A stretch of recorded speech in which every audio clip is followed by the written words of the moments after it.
लेकर के आए हैं एक बहुत ही बेहतरीन और इंटरेस्टिंग टॉपिक जिसको कहते हैं ब्रेन। आपने सुना होगा कि हमारा दिमाग कैसे काम करता है, हमारा दिमाग कैसे काम करता है, तो हम आज उसी दिमाग को पढ़ेंगे, उसी ब्रेन को पढ़ेंगे। हमारा जो शरीर है, हमारे शरीर में सबसे इम्पोर्टेंट अगर कोई ऑर्गन है, वैसे तो सारे ऑर्गन ही बहुत इंपॉर्टेंट है, लेकिन ब्रेन की बात ही अलग है। ब्रेन हमारी एक तरीके से क्या है, CPU है, यानी कि उससे अगर कुछ दिक्कत हुई तो हमारे शरीर को दिक्कत होनी ही होनी है। हमारे अगर बॉडी का किसी भी पार्ट में डैमेज हो गई, चोट लग गई, कुछ दिक्कत हो गई तो काम चल जाएगा, लेकिन ब्रेन में दिक्कत लग गई तो सिस्टम ही खराब हो जाएगा सारा। ठीक है, तो आइए हम ब्रेन को पढ़ते हैं और ब्रेन को हम विस्तार से चर्चा करेंगे। हम इस वीडियो में कोशिश करेंगे कि आपके कोई भी टॉपिक्स, मतलब कोई भी पॉइंट्स, कोई भी टॉपिक ना छूटे। ये वनडे एग्जाम के लिए भी उतनी ही ज़रूरी है जितनी एकेडमिक क्लासेस के लिए ज़रूरी है। तो आइए शुरू करते हैं ब्रेन के बारे में। सबसे पहले मैं बात करूँ आपके ब्रेन के बारे में कि जो ब्रेन है हमारा, ठीक है, ब्रेन आप जानती हैं, ये जो हमारी खोपड़ी होती है, इस खोपड़ी के अंदर रखा हुआ होता है जिसको बोलते हैं भेजा। भेजे में क्या है, तो आज हम आपके भेजे में ही इसकी सारी इन्फॉर्मेशन भेजेंगे, फिर आप हमें बताना कि हम इन्फॉर्मेशन आपके ब्रेन में भेज पाए कि नहीं भेज पाए। ठीक है, तो शुरू करने से पहले हम आपको बताते हैं ब्रेन के बारे में। ये आप ब्रेन का डायग्राम देख पा रहे होंगे, आप जो है ये जो डायग्राम ब्रेन का है, इस ब्रेन के डायग्राम में आपको मैं बताऊं कि सबसे जो ऊपर है, सबसे बाहर, ये जो सबसे बाहर की जो लेयर है, ये जो लेयर सबसे बाहर की है, जिसको मैं ग्रीन कलर कर रहा हूँ, इसको बोलते हैं हम स्कल, यानी कि कपाल। सबसे बाहर की क्या बोली जाती है, स्कल कहते हैं, इसको कहते हैं हम कपाल। ठीक है दोस्तों, ये आपकी क्या है, क्रेनियम, अब कपाल। उसके ठीक नीचे जो हमारी जो खोपड़ी है, कपाल मतलब खोपड़ी, तो भैया खोपड़ी के ठीक नीचे एक पतली सी परत है जिसको बोलते हैं हम मीनिंग्स बोलते हैं, यानी कि मस्तिष्कावरण बोलते हैं। बहुत पतली सी परत है, इसके खुद 3 पार्ट हैं, लेकिन उसको बहुत डिटेल में पढ़ने की जरूरत नहीं है। आप कौन सा नीट देने वाले हो अभी, जब देंगे तो बता दी जाएगा। हाँ, तो सबसे ऊपर वाली परत कौन सी, सबसे ऊपर परत हमारी कौन सी है, ये है क्रेनियम, कपाल। उसके ठीक नीचे कौन सी लेयर है, उसके ठीक नीचे लेयर है यहाँ पे मीनिंग्स, यानी कि मस्तिष्कावरण। जब आपने देखा होगा सिर में कभी कुछ लग गया, टोला वोला या कहीं टकरा गया तो खोपड़ा सूज जाता है थोड़ा सा, ठीक है, तो वहां पे इस लेयर को डैमेज पहुंचती चीजें। अगला है हमारे पास में सेरिब्रो स्पाइनल फ्लूइड, ये प्रमस्तिष्क मेरु तरल, यानी कि इसके ठीक नीचे एक लेयर और है। ठीक है दोस्तों, इसके नीचे एक लेयर और है, यहाँ पे ये रही एक लेयर, ये वाली ये है, व्हाइट वाली ये है और ग्रीन वाली ये है। ये तीनों लेयर है ब्रेन की, यहाँ पे इस एनसीईआरटी के डायग्राम में उतना क्लियर नहीं दिखा रखा, इसमें अलग से बताया आपको कि क्रेनियम सबसे ऊपर की लेयर है, उसके ठीक नीचे मीनिंग्स है, और उसके ठीक नीचे क्या है, उसके ठीक नीचे जो है स्पाइनल फ्लूइड है, जो लिक्विड है, जो हमारे शरीर में कभी चोट लगती है तो अंदर को डैमेज ना हो, उस डैमेज को रोकने के लिए इसकी तीनों के तीनों की बहुत महत्वपूर्ण भूमिका है। अब आप जो हमारा ब्रेन देख पा रहे हैं, इस ब्रेन के अंदर बहुत सारी चीजें हैं, जिसमें से एक चीज आपको दिखाई दे रही होगी अलग से, हाइपोथैलेमस। ये हाइपोथैलेमस के बारे में बात करते हैं, तो हाइपोथैलेमस दोस्तों एक ग्रंथि है। अक्सर सवाल पूछा जाता है पेपर में कि हाइपोथैलेमस ग्रंथि क्या करती है। तो जो हाइपोथैलेमस ग्रंथि है, इसका पहला काम क्या है कि हमारी जो बॉडी का टेम्परेचर है उसको मेंटेन करती है। हमारे शरीर का तापमान बढ़ता घटना, उसकी जिम्मेदारी किसकी है, हाइपोथैलेमस ग्रंथि की। ये हाइपोथैलेमस ग्लैंड क्या करती है, हमारी बॉडी के टेम्परेचर को मेंटेन करती है, बैलेंस करती है। हिंदी में हाइपोथैलेमस को हाइपोथैलेमस ही कहते हैं। ठीक है बच्चों, तो कभी सोचो कि भैया हिंदी में तो बता ही नहीं रहे, दोनों भाषाओं में बताया जा रहा है। जो चीज़ नहीं लिखी है मैं उसको बोलूंगा, आप नोट कर लेंगे। तो हाइपोथैलेमस के बारे में बात करें, इसका एक काम और भी है, ये हमारी बॉडी के टेम्परेचर को मेंटेन करती ही है, लेकिन जब हमें भूख और प्यास का एहसास जब कभी हमें होता है तो हाइपोथैलेमस ग्रंथि ही हमें बताती है कि भैया भूख लग रही है, कुछ मंगा लो नन्नागिरी से, है ना। ठीक है, तो वहीं बात करते हैं पिट्यूटरी की। जो हमारी बॉडी में पिट्यूटरी हार्मोन्स हैं, वो सारे हार्मोन्स को कंट्रोल कौन करती है, हाइपोथैलेमस ग्रंथि।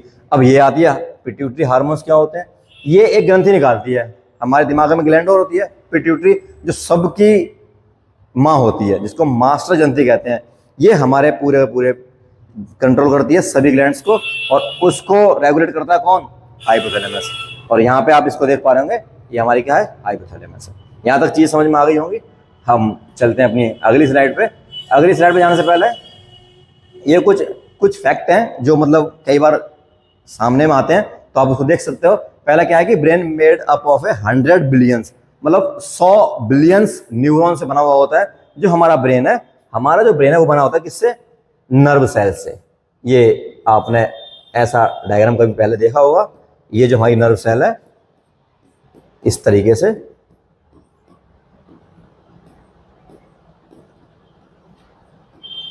ये जो ये नर्व सेल है। ऐसी ऐसी बहुत सारी लाखों करोड़ों अरबों खरबों उन सब नर्व सेल से मिलकर बना कौन है? ब्रेन। तो यहां पे बताया गया कि 100 बिलियंस ऐसी नर्व सेल्स होती हैं, वो मिलाकर के क्या बनाती हैं? ब्रेन बनाती हैं। लेकिन इसमें सिर्फ 15 बिलियन, केवल 15 बिलियन को ही हम यूज कर पाते हैं। जो बहुत ब्रिलियंट बच्चा है वो इतनी कर पाता है।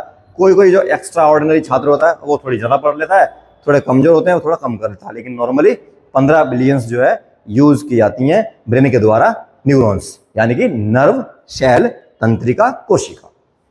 अब बात करें हमारे जो ब्रेन के बारे में। हमारा जो ब्रेन एक्टिव कब होता है? हमारा ब्रेन एक्टिव होता है जैसे बच्चा जन्म लेता है, तब बच्चा जन्म लेता है उसके ठीक 1 साल बाद में ज्यादा एक्टिव होता है ब्रेन हमारा। सबसे ज्यादा जो हमारा ब्रेन एक्टिव होता है वो पहली साल से लेकर के 5 साल तक की आयु में रहता है। अगर इस उम्र में आप बच्चे को कुछ भी सिखाएंगे तो सबसे जल्दी सीखेगा, यानी कि लर्निंग पावर उसकी बहुत बेहतरीन होती है उस समय पे। ठीक है, नेक्स्ट, अगर हमारा जो ब्रेन है ये फीमेल में और मेल में अलग अलग वजन रखता है। लड़कियों में वजन जो है इसका कम होता है, 1100 ग्राम होता है, लड़कों में 1400 ग्राम होता है। इसका मतलब ये बिल्कुल नहीं है कि लड़कियों में दिमाग भी कम होता है, दिमाग बराबर है, सिर्फ उसकी डेंसिटी कम है, थोड़ी सी उसका वेट कम है। नेक्स्ट चलते हैं आगे, अगली स्लाइड पे हम चले। तो हमारी जो स्लाइड पूरी हो गई थी, उसके बाद हम बात करते हैं ब्रेन के अगले हिस्से में। अब जो हमारा ब्रेन है ये ब्रेन का फ्रंटल इमेज है, सामने सब देख पा रहे हैं ब्रेन को। इस तरीके से आप देखेंगे तो हमारा एक हिस्सा ये ब्रेन का और एक हिस्सा हमारा ब्रेन का ये है। हमारे ब्रेन का 2 हिस्से हैं।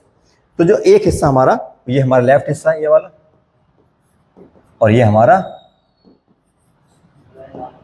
राइट हिस्सा है। एक हमारा लेफ्ट हिस्सा है, एक हमारा राइट है। ये लेफ्ट है दोस्तों और ये हमारा राइट है। इसमें क्या समझना है आपको? इसमें ये समझना है कि जो हमारा जो लेफ्ट ब्रेन है, जिसमें ऐसे खड़ा हुआ हूं, तो मेरा इधर जो ब्रेन है, ये वाला जो ब्रेन है मेरा अभी फिलहाल कैसा होगा, ये लेफ्ट ब्रेन होगा। ये लेफ्ट ब्रेन मेरी राइट बॉडी को कंट्रोल कर रहा है। मैं हाथ ऊपर कर रहा हूँ, हाथ नीचे कर रहा हूँ, ये करवा रहा है। और अगर ये वाला ब्रेन काम करेगा तो फिर ये वाली बॉडी काम करेगी। यानी कहना ये हुआ मेरा कि अगर हमारा लेफ्ट ब्रेन है तो बॉडी कौन सी कंट्रोल होती है इससे? राइट। और राइट ब्रेन से कौन सी बॉडी कंट्रोल होती है? हमारी लेफ्ट। अगर मेरे इस वाले ब्रेन में कभी कोई दिक्कत होती है, मान लो कि यहाँ पे नस ने काम करना बंद कर दिया, इस ब्रेन के हिस्से ने नस में काम करना बंद कर दिया, तो मेरी ये वाली बॉडी काम करना बंद कर देगी। ऐसा पैरालाइज के केस में होता है। आपने देखा होगा कि किसी की एक तरफ की बॉडी काम नहीं करती है, इसका मतलब उसके दूसरी साइड वाला ब्रेन काम नहीं करता है। ठीक है, और अगर इसमें दिक्कत है तो ये काम नहीं करेगा। समझ गए यहाँ पे? ठीक है, आगे नेक्स्ट चलते हैं अगली स्लाइड की ओर। आगे हम ब्रेन के बारे में बात करते हैं। जो हमारा ब्रेन है उस ब्रेन के दोस्तों 3 पार्ट है। मतलब जो हमारा ब्रेन है उस ब्रेन को बेसिकली हमने कितने पार्टों में तोड़ा है? उसको हमने तोड़ा 3 पार्टों में। ये जो हमारा ब्रेन है इसमें देख पा रहे हैं, इसमें एक तो सामने वाला ये ब्रेन है, ये पूरा, इसको बोलते हैं हम फोर ब्रेन। एक ये है, इसको बोलते हैं मिड ब्रेन। एक ये है, इसको बोलते हैं हम हिंड ब्रेन। तो हमारे ब्रेन के 3 भाग हैं। हमने अपने ब्रेन को 3 पार्टों में डिवाइड किया हुआ है। सबसे पहला हमारा पार्ट है फोर ब्रेन, जिसको अग्र मस्तिष्क कहते हैं। दूसरा हमारा मिड ब्रेन, जिसको मध्य मस्तिष्क कहते हैं। और तीसरा हमारा है हिंड ब्रेन, यानी कि पश्चिम मस्तिष्क कहते हैं। सॉरी, फोर ब्रेन का कोई फर्दर पार्ट नहीं है, मिड ब्रेन का भी कोई पार्ट नहीं है, लेकिन जो हिंड ब्रेन है, पश्चिम मस्तिष्क, इसके खुद 3 पार्ट हैं, जिसमें से एक का नाम पॉन्स है, दूसरे का नाम मेडुला है, सॉरी सेरिबेलम है, और तीसरे का नाम मेडुला है। पॉन्स, सेरिबेलम, मेडुला, यानी कि एक पहला पॉन्स है, दूसरा अनुमस्तिष्क है, तीसरा मेडुला है। ये हमारे ब्रेन के पार्ट हैं। अब हम इनको 1 बाय 1 करके नंबर से पढ़ेंगे कि भैया फोर ब्रेन क्या करता है, मिड ब्रेन क्या करता है और हिंड ब्रेन क्या करता है। ठीक है, तो हम सबसे पहले बात करेंगे फोर ब्रेन की। आपके सामने फोर ब्रेन आ चुका है। इधर से देखें हम तो ये सारा जो एरिया, ये वाला एरिया, ये आपका दोस्तों क्या है, ये फोर ब्रेन है। और हमारे ब्रेन का सबसे मेजर पार्ट, सबसे बड़ा भाग कौन सा होता है? फोर ब्रेन ही होता है। तो फोर ब्रेन करता क्या है? मतलब सारी मेन थिंकिंग का काम इसका यही है। जितने भी सोचने समझने की बातें हैं, जितनी रीजनिंग पावर है, इंटेलिजेंस पावर है, सारी हमारी किसके अंदर होती है? फोर ब्रेन के अंदर होती है। यानी कि सीखना किसी चीज को, रीजनिंग तर्क देना किसी बात पे, इंटेलिजेंस बुद्धिमत्ता, थिंकिंग यानी कि विचार करना, और मेमोरी, भाई कल को कुछ घटना हो गई या हमने सुबह क्या खाया हमें याद ही नहीं रहेगा, कुछ को याद नहीं रहता ना, तो उनका फोर ब्रेन थोड़ा कम काम करता है। ठीक है, तो मेमोरी का काम भी किसका ही है? फोर ब्रेन का काम भी है। ठीक है, और इसके काम क्या है? जिससे मान लो कि हम अपनी आंखों से कुछ देख रहे हैं, तो वहाँ की इन्फॉर्मेशन हमारी आंखों में जा रही है, ब्रेन तक पहुंच रही है, और हम कुछ सुन पा रहे हैं, हम कुछ महसूस कर पा रहे हैं। तो जितने भी हमारे सेंस ऑर्गन है दोस्तों, हमारे सेंस ऑर्गन कितने होते हैं? 5। कौन कौन से? आंख, नाक, कान, जीभ और स्किन। ये सारी जो सेंस ऑर्गन है, इनकी जो सूचनाएं होती हैं, इनकी सूचनाएं हमारे ब्रेन तक पहुंचाती हैं, हमारे ब्रेन को समझाती हैं। हमारा ब्रेन कंट्रोल करता है इनसे आने वाली सभी उनको सूचनाओं को, इन्फॉर्मेशन को। तो ये सिर्फ किसके काम है? ये सिर्फ फोर ब्रेन का काम है। इसमें ब्रेन का अगला कोई हिस्सा काम नहीं करता, फोर ब्रेन काम करता है। और एक जो लास्ट बात है वो ये है कि एक होते हैं हमारे वॉलंटरी एक्शन, जिसको बोलते हैं ऐच्छिक क्रियाएं। ऐसी क्रियाएं, ऐसे एक्शंस जो हमारी इच्छाओं से होते हैं, जिसको हम अपनी मर्जी से कंट्रोल कर सकते हो। जैसे मैं खड़ा हूं आपके सामने, मैंने क्या सोचा कि मैंने ये मार कर लिया, इस वाले हाथ से मार कर लेगा, इस वाले हाथ में ले लिया, मतलब मेरी मर्जी है, मेरी इच्छा है। तो ऐसे ऐसे एक्शंस जो मेरी इच्छा पर डिपेंड करते हैं, उनको कंट्रोल कौन करता है? उनको कंट्रोल करता है दोस्तों फोर ब्रेन। इतना ही है फोर ब्रेन में। आगे चलते हैं मिड ब्रेन में। मिड ब्रेन तो बहुत कम है पढ़ने के लिए। पहली बात तो किसी को एक पार्ट नहीं है। दूसरी बात इसकी क्या है कि जो हमारी जो आंखें हैं, आप आंख देखें, आंख के बीच में मतलब पुतली नहीं होती, पुतली, प्यूपिल, उस पुतली को मेंटेन करता है। और हमारी आंख का जो साइज है, लेंस का, सॉरी, जो हमारी आंख के अंदर जो लेंस होता है, ये हमारी आंख है। ये दोस्तों हमारी क्या है? ये आंख है। यहाँ पे बीच में ये प्यूपिल है, और ये हमारी क्या होती है? ये होती है हमारी आइरिस। तो इसको, साइज को मेंटेन करने का काम कौन करता है? यही करता है जो हमारा मिड ब्रेन होता है।